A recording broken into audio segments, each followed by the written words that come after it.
And here the training is much more specific than it was with mindfulness, because mindfulness was simple and mechanical. Just redirecting our attention from distraction back to the support. Drifting into distraction, back to the support. Drifting into distraction, back to the support. Have you noticed that? It's very simple, yes? Okay. Along the way, the mind becomes critical, all those things. We observe that, we become aware of it, and we go back to the support. So that's why our mindfulness training is basically knowing what's happening while it's happening. When we come to insight, we only change one word in our definition.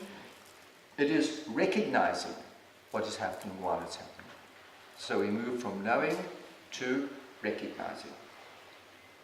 As soon as we introduce this word, the obvious implication comes up that we are not always recognizing what is happening.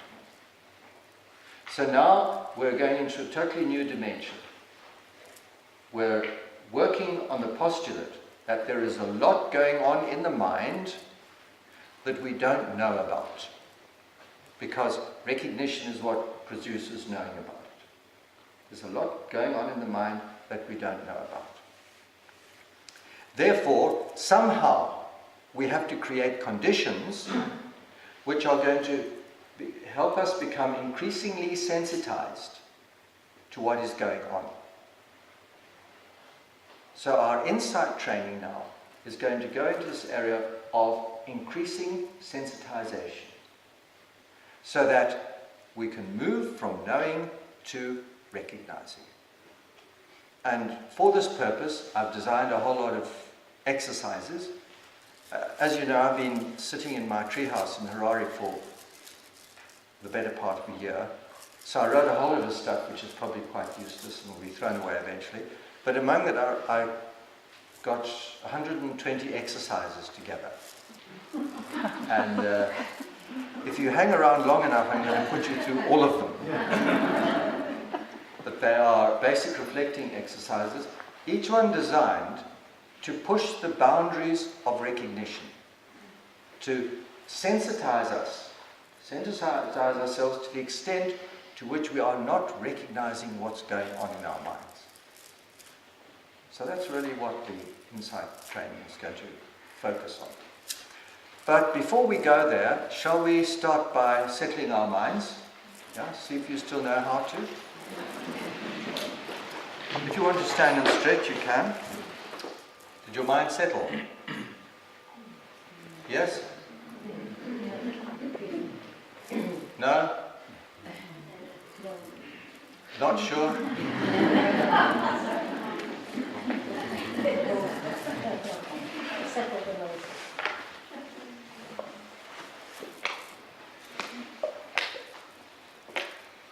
Do you know when your mind has settled? Huh? Yes? When you're doing your practice, I'm assuming that you all do regular practice. Yeah. When you do your practice and you start the settling, grounding, resting, do you actually recognize the process of the mind moving from roaming around to settling? So I don't need to describe it. Would one of you care to describe it? How do you experience the transition from the unsettled to the settled mind? It doesn't move away as much once you're more settled. It doesn't move away so much? Periods in between going, you're... Good. Longer periods between being here and going there. Yeah. Mm-hmm. Does it move down? Kind of moves down into your body? Moving down. A feeling of moving down. I think a lot of people get that, yes, particularly in relation to the body. A sense of becoming more grounded, yes? Yeah? Yeah? Thoughts are there, it's more like a little sort of bubbling, and it never quite turns into full distraction. So Good. they've gone away, but they're just there. Yeah, so thoughts are there, they're sort of bubbling around, but they don't suck you in. No, until don't go into full distraction. Come back Yep.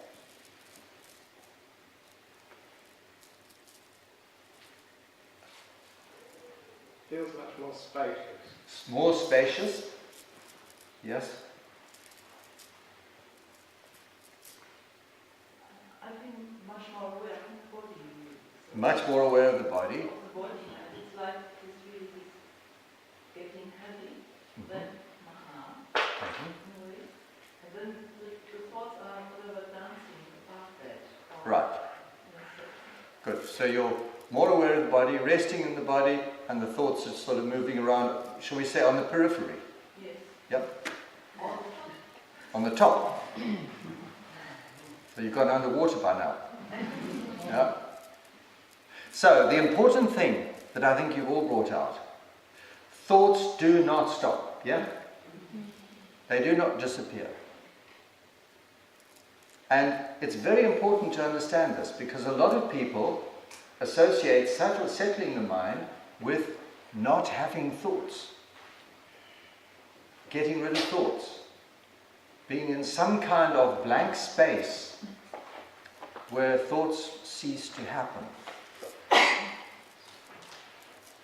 And as a beginner, it's very unlikely you would experience that place where thoughts completely subside. It's very unlikely. What is most likely is you will continue with this experience of the constant appearance of thoughts, but what our training produces is a progression of less and less engagement with the thoughts. All clear about that?